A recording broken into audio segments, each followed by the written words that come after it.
মুসলিম জাতির পিতা নাকি বঙ্গবন্ধু? বলেন না নাউজুবিল্লাহ। আরো জোরে বলেন, মুসলিম জাতির পিতার নাম কি? আরো জোরে বলেন, মুসলিম জাতির পিতার নাম কি? নাকি বঙ্গবন্ধু? সুন্দর বলেছেন এই যুবক, আবারও যুদ্ধ করতে হবে। জোরে কোন ঠিক কিনা ঠিক? হুজুরকে ইমাম বানাতে হবে। শুধু হুজুরদের মসজিদের ইমাম বানালে হবে না, তোমাদের সাথে আমাদের করতে হবে। জোরে কোন ঠিক কিনা ঠিক?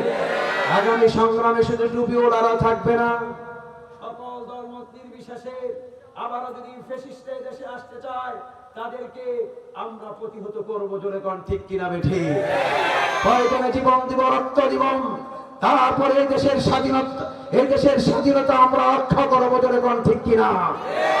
জোরে কোন ঠিক কিনা ঠিক? তাহলে যারা বলেছিল শেখ মুজিবুর জাতির পিতা ইব্রাহিম আলাইহিস সালাম, আর মুজিবুর হলো গোড়ার ডিম। জোরে কোন ঠিক কিনা ঠিক? আর জোরে কোন ঠিক কিনা ঠিক? তাহলে মুসলিম জাতির পিতার নাম কি বলেন?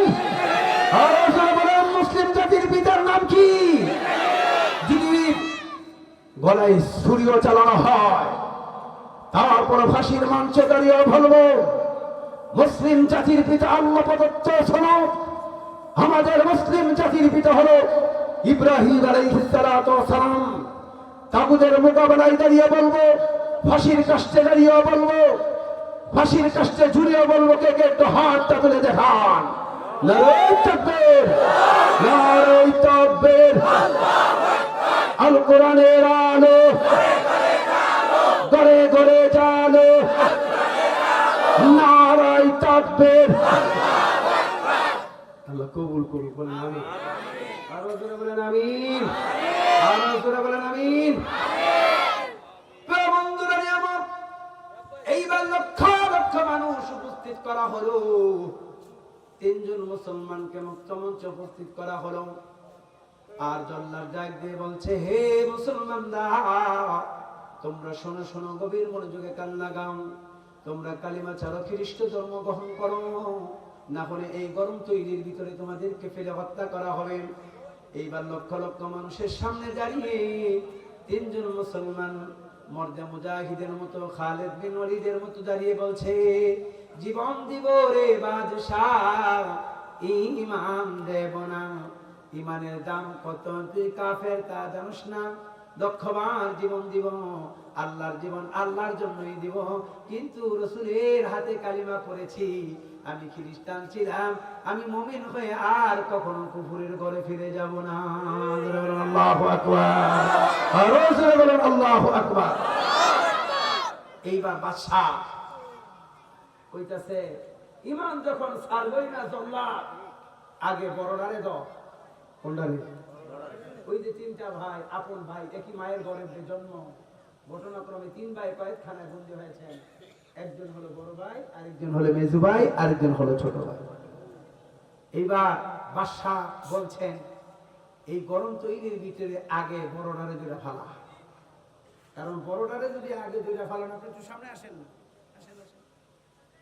আগে যদি বড়ডারে ফালানো হয়, ছোট দুইটা ভয়ে কালিমা চাইরা খ্রিস্ট ধর্ম গ্রহণ করতে পারে। যেরকম ঠিক কিনা? এটা কিন্তু এটা একটা কৌশল।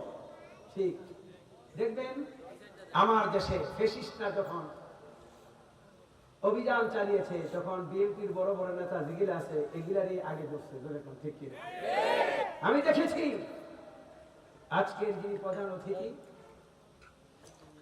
হাসান সরকার, বীর মুক্তিযোদ্ধা হাসান সরকার, আর আজকের যিনি প্রধান বক্তা, যখন আমি বাংলাদেশ জাতীয় ওয়াহিদ পরিষদ না জাতীয় ইমাম সমিতি গাজীপুর মহানগরের সভাপতি,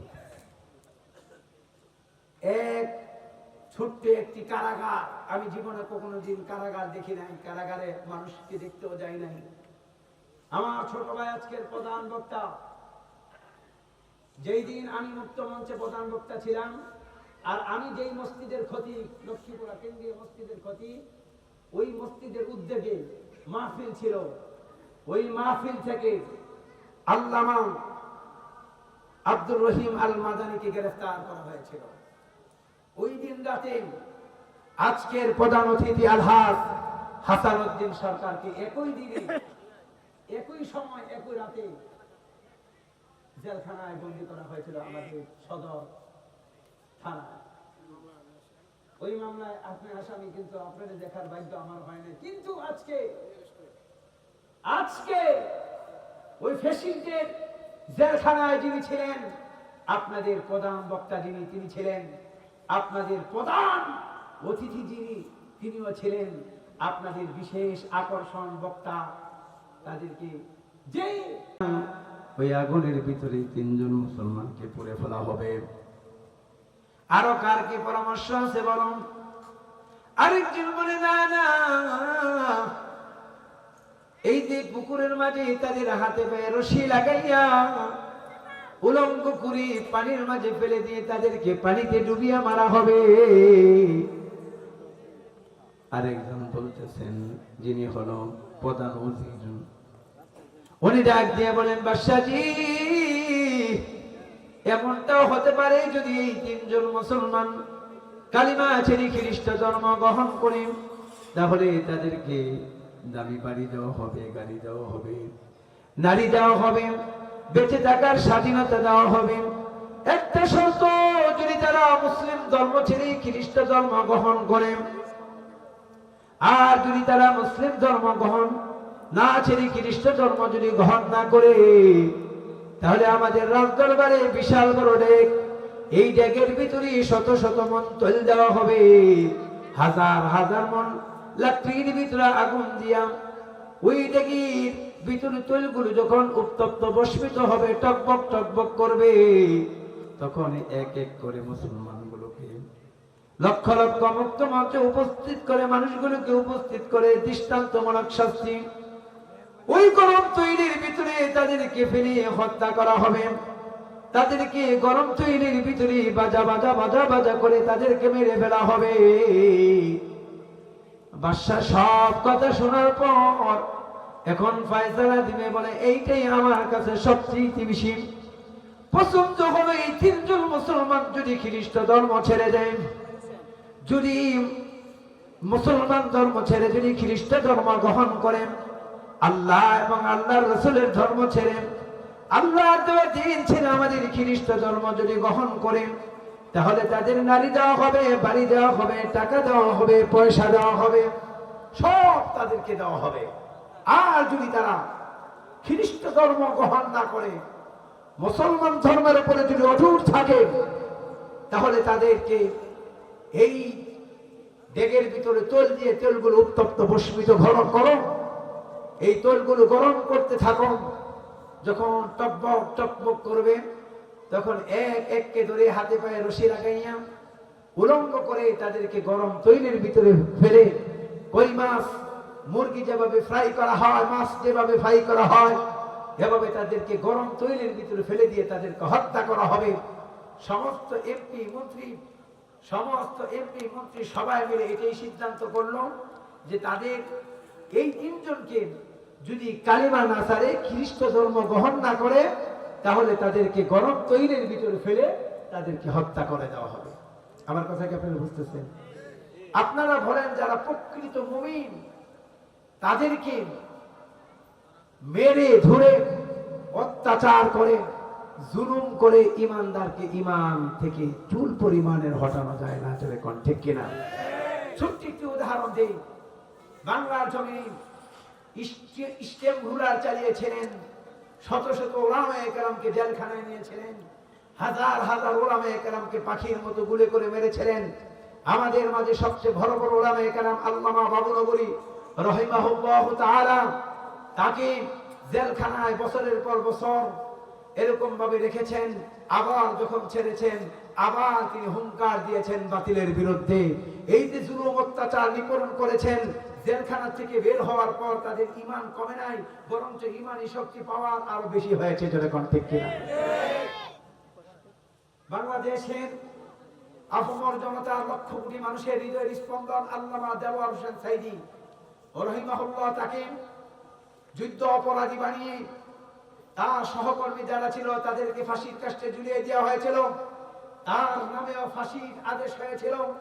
যেই দিন ফাঁসি দিবে সেই দিন সারা বাংলাদেশ থেকে লক্ষ লক্ষ তৌহিদি চেতনা রাজপথে নেমেছেন।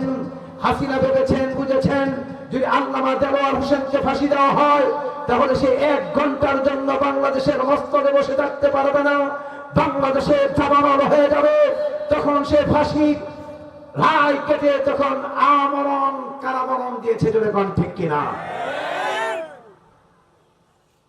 একদিন নয়, 2 দিন নয়, গোটা 12টি বছর জেলখানায় ঢুকে ঢুকে কষ্ট দিয়েছেন, জুলুম করেছেন, আয়নাগরের ছেড়ে নিয়েছেন, খাবারে কষ্ট দিয়েছেন, হাজারো প্রকার জুলুম অত্যাচার করেছেন।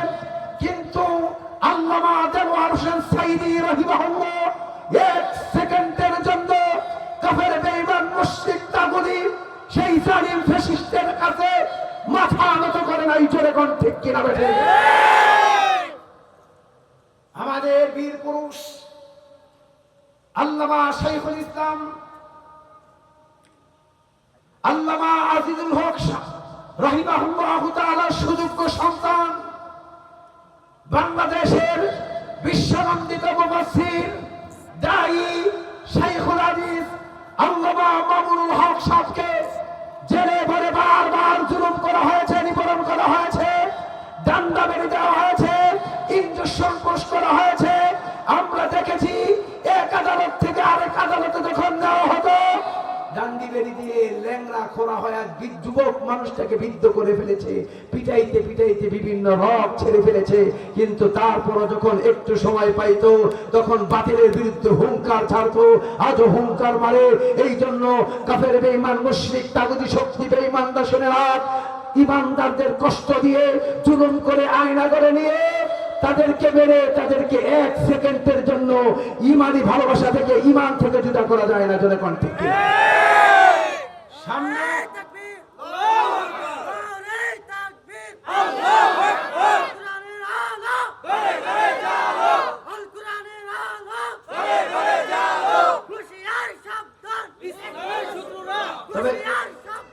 তবে যুগে যুগে ইসলামের দুশ্মন আছে, তাই ভাইবেন না বাংলাদেশ মনে হয় ছাত্র বৈষম্য বিরোধীর মাধ্যমে বাতিল পালিয়েছে, বাতিলের শিকড় এখন আছে। যদি নব্য বাতিল এবং পুরান বাতিল তারা যদি ষড়যন্ত্র করে আমাদেরকে রুখে দিতে চায়, তার চেয়ে আরো কঠিন প্রতিবাদ আমরা গড়ে তুলে তাদেরকে দেশ ছাড়া করবো, জোরে কোন ঠিক কিনা? বেঠে ইমানদার এক আল্লাহকে ছাড়া কাউকে ভয় পায় না। सारे दुनिया हो मुखालिफ खिंचने की नुकसान है, गमने की है डरने की है जब मौला रहमान है, যেরকম ঠিক কিনা? সারা দুনিয়ার মানুষ যদি আমার দুশমন হয়ে যায়, আমার আল্লাহ যদি আমাকে হেফাজত করতে চায়, পৃথিবীর সমস্ত বেঈমান কাফের দলেরা, নাস্তিকের দলেরা কামান আর বিমান ছড়ে, রকেট ছেড়ে, বুলেট ছড়ে আমার বুকের একটি পশমা ফলাতে পারবে না, জোরে কোন ঠিক কিনা? আমার আল্লাহ যদি আমাকে হেফাজত করে দুনিয়ার কেউ আমার ক্ষতি পৌঁছাইতে পারবে না, জোরে কোন ঠিক কিনা? আমার কথা কি আপনারা বুঝতেছেন? একটু লক্ষ্য করেন। এইবার 3 জন মুসলমান মর্দে মুজাহিদ বীর সেনানী তাদেরকে উপস্থিত করা হলো আর এলান দেওয়া হলো মুক্ত মঞ্চে। এই 3 জন মুসলমানকে যদি তারা খ্রিস্ট ধর্ম গ্রহণ করে নারী দেওয়া হবে, বাড়ি দেওয়া হবে, টাকা দেওয়া হবে, পয়সা দেওয়া হবে। আর খ্রিস্ট ধর্ম যদি গ্রহণ না করে তাহলে এলান করে দাও এই লক্ষ লক্ষ মানুষের সামনে এই গরম তৈরির ভিতরে পুড়ে তাদেরকে হত্যা করা হবে। মুক্ত মঞ্চ উপস্থিত আগামীকাল সকালবেলা শুক্রবার সকাল 10টায় লক্ষ লক্ষ মানুষ ওই 3 জন মুসলমানের মৃত্যু দেখবে, আর না হলে খ্রিস্টান ধর্ম গ্রহণ করবে এটা দেখবে। মুসলমান সে ভীতু হয় না বীর হয়? এইবার তাম পৃথিবীর কাফেরদের দেখিয়ে দিল 3 জন মুসলমান। এইবার লক্ষ লক্ষ খ্রিস্টানেরা ওই মুক্ত মঞ্চের চতুর্দিক দিয়া হামাগুড়ি দিয়ে বঙ্গপালের মতো ভিড় জমাচ্ছে। আর 3 জন মর্দে মুজাহিদ তাদেরকে উপস্থিত করা হলো। এইবার ওজির ডাক দিয়ে বলেন, হে মুসলমান সৈনিকেরা তোমরা শুনো,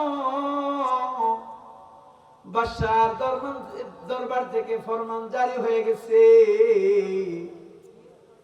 তোমরা যদি খ্রিস্ট ধর্ম গ্রহণ করো, মুসলমান ধর্ম ছেড়ে দিয়ে, কালিমা ছেড়ে দিয়ে, আল্লাহ ছেড়ে দিয়ে, ইসলাম ছেড়ে দিয়ে আমাদের খ্রিস্ট ধর্ম যদি গ্রহণ করো, তাহলে দেখো এই সুন্দরী নারীগুলো তোমাদেরকে দিয়ে দেওয়া হবে, ওই রাজপ্রাসাদের প্রাসাদ তোমাদেরকে দিয়ে দেওয়া হবে, বেঁচে থাকার স্বাধীনতা দেওয়া হবে।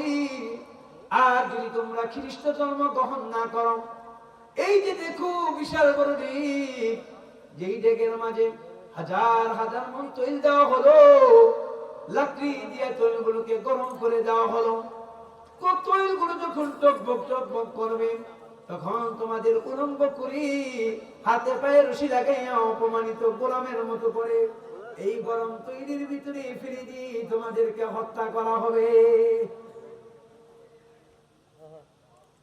এলান দিল কে? জল্লাদ। উপস্থিত এমপি মন্ত্রী সভা, লক্ষ লক্ষ মানুষ উপস্থিত, মুক্ত মঞ্চ তৈয়ার, মুক্ত মঞ্চের পাশে বিশাল বড় অগ্নিশিখার, দাউ দাউ আগুন জ্বলছে, উপরে রে শত শত মন তৈল দেওয়া হলো, আর হাজার হাজার মন লাকড়ি দিয়ে, হাজার হাজার মন লাকড়ি দিয়ে তৈলগুলোকে গরম করা হচ্ছে। এদিকে লক্ষ্য করেন, তৈলগুলো যখন বাতের মারের মতো টকবক টকবক হিট হয়ে গেছে, ওই সময় বলা হলো, হে মুসলমান, এখনই তোমাদের পরীক্ষা, তোমরা কি জীবন দিবা, গরম তৈলের ভিতরে যাবা, খ্রিস্ট নাকি খ্রিস্ট ধর্ম গ্রহণ করবা?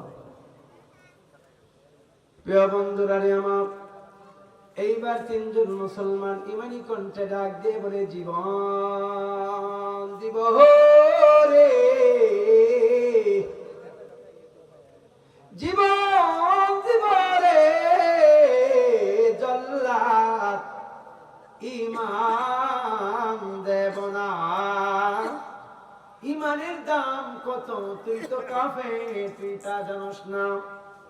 একবার নয়, দুইবার নয়, লক্ষবার যদি আল্লাহ জীবন দেন, আল্লাহর জন্য জীবনকে উৎসর্গ করে দিব, তারপরও কালিমা ছাড়বো না, ইসলাম ছাড়বো না, তাওহীদ ছাড়বো না।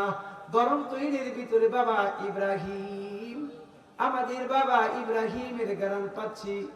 ইব্রাহিম পয়গম্বর ডাক দিয়ে যেন বলছে, ও আমার রুহানি সন্তানেরা রে, শোন, ইমান নিয়ে গরম তৈরির ভিতরে যাব দি, দেখা হবে জান্নাতে। জোরে বলুন আল্লাহু আকবার। বলেন তো মুসলিম জাতির পিতাকে? মুখে কি তালা লাগছে? এখনো কি ভয় পান? বলেন মুসলিম জাতির পিতার নাম কি? উচ্চ আওয়াজে বলেন মুসলিম জাতির পিতার নাম কি? কিছু কিছু কাফেরের বাচ্চারা আমাদেরকে জোর করিয়ে করিয়ে আমাদের মুখ থেকে বলতে চেষ্টা করেছিল, কিন্তু পারে নাই, আমরা কোনোদিন বলিও নাই যে মুসলিম জাতির পিতা নাকি বঙ্গবন্ধু। বলেন না নাউজুবিল্লাহ। আরো জোরে বলেন মুসলিম জাতির পিতার নাম কি? আরো জোরে বলেন মুসলিম জাতির পিতার নাম কি?